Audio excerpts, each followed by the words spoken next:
Tunaishi katika moja ya nyakati zilizounganishwa zaidi katika historia. Kila kitu kinachotuzunguka kinazidi kuwa na akili, nyumba janja na vifaa vinavyofanya kazi muda wote.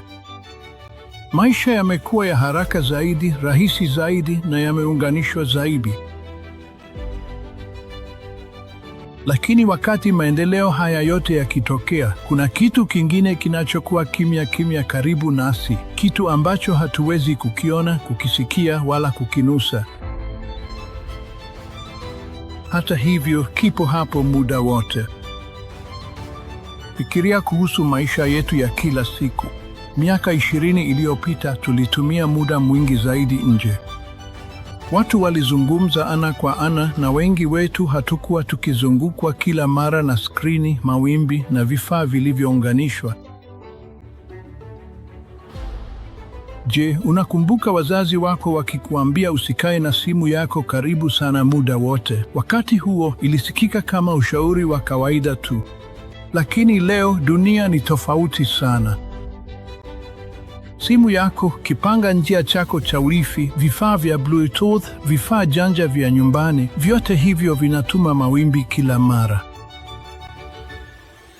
Kwa pamoja vinaunda kile ambacho wanasayansi wanakiita uchafuzi wa sumaku umeme au electrosmog. Ni kitu kisichoonekana, ni kimya na kipo kila mahali.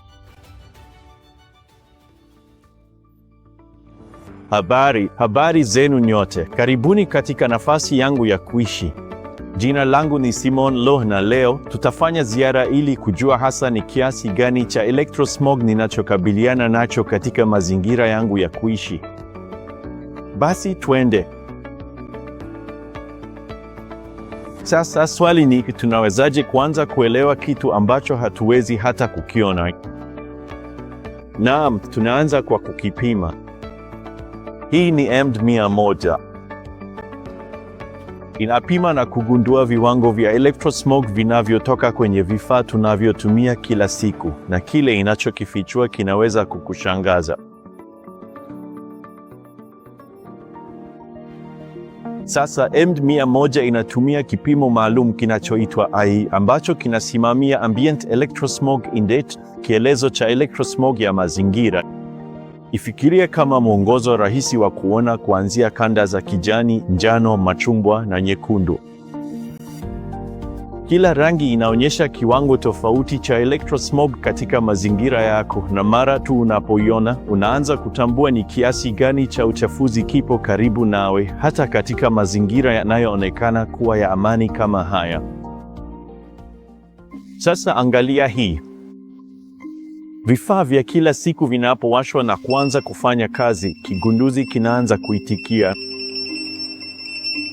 Kile ambacho hapo awali hakikuonekana sasa kinaweza kupimika. Kwa hiyo si wazi tu. Uchafuzi huu ni wa kweli na ninanyonya kiasi kikubwa chake, na wewe pia.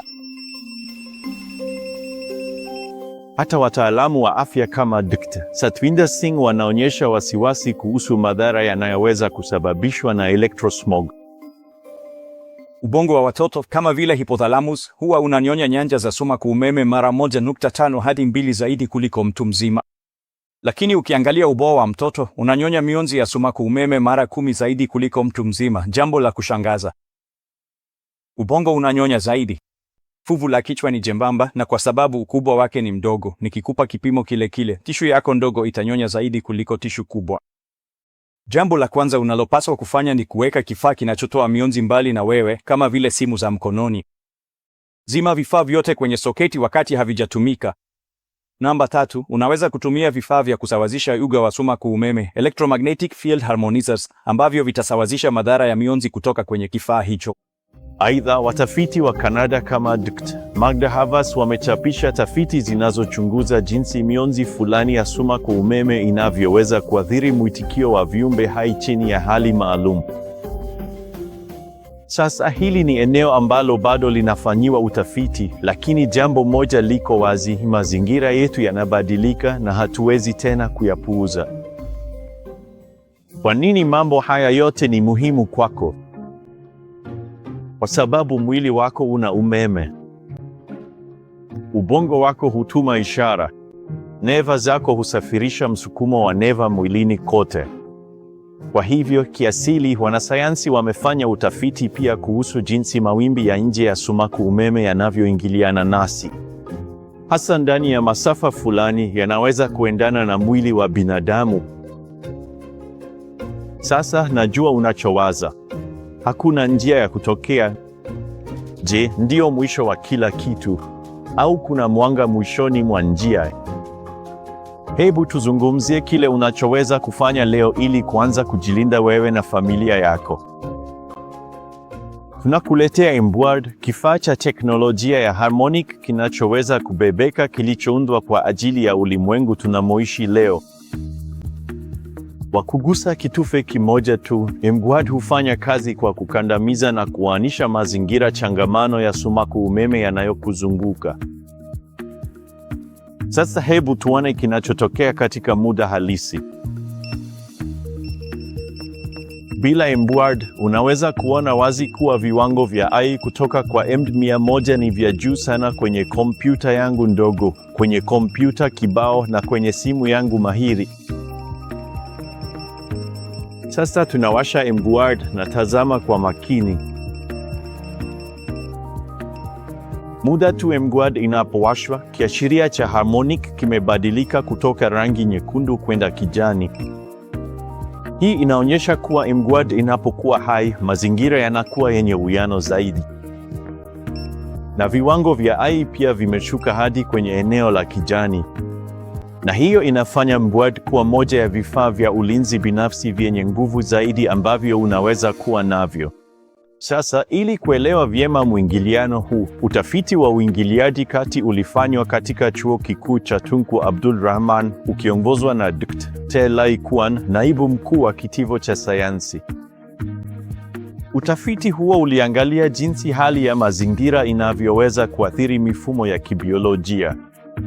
Kwa hivyo kwa mradi huu, tunaangalia ugonjwa wa unyeti wa sumaku umeme, Electromagnetic Hypersensitivity Syndrome. Kwa ufupi, nitaita hii kama S. Na tunaangalia kifaa kinachobebeka, kinachoitwa M-Ward, ili kuchunguza athari za ulinzi kwa washiriki waliojitambulisha kuwa na S. Ndani ya kipindi cha uchunguzi cha siku 3 tu, 75.3% ya washiriki waliripoti nafuu inayoonekana katika dalili zao. Pia tuliona kupungua kwa 50.7% kwa mgando wa seli za damu, jambo ambalo ni muhimu kwani linasaidia mtiririko wa damu kuwa laini zaidi, kuboresha mzunguko mdogo wa damu, na usafirishaji bora wa oksijeni na virutubisho katika ngazi ya seli. Aidha, kulikuwa na ongezeko la 59.5% katika kiwango cha serotonin, jambo linalosaidia kuboresha hali ya hisia, usingizi na utendaji wa kiunganishi. Sasa mwisho wa siku, kitu cha muhimu zaidi ni watu tunaowapenda, familia zetu, nyumba zetu na maisha yetu ya kila siku. Kwa sababu teknolojia haitaondoka popote. Itazidi tu kuingiliana zaidi katika kila kitu tunachokifanya. Na ndiyo maana M-Ward imeundwa ili kwenda nawe nyumbani, kazini na popote pale maisha yanapokupeleka. Kama ujumbe huu umekugusa, wasiliana na mtu aliyekushirikisha video hii. Na nina furaha sana kwa ajili yako kuanza safari yako na M-Ward leo. Jina langu ni Simon. Jitunze na uendelee kuwa salama.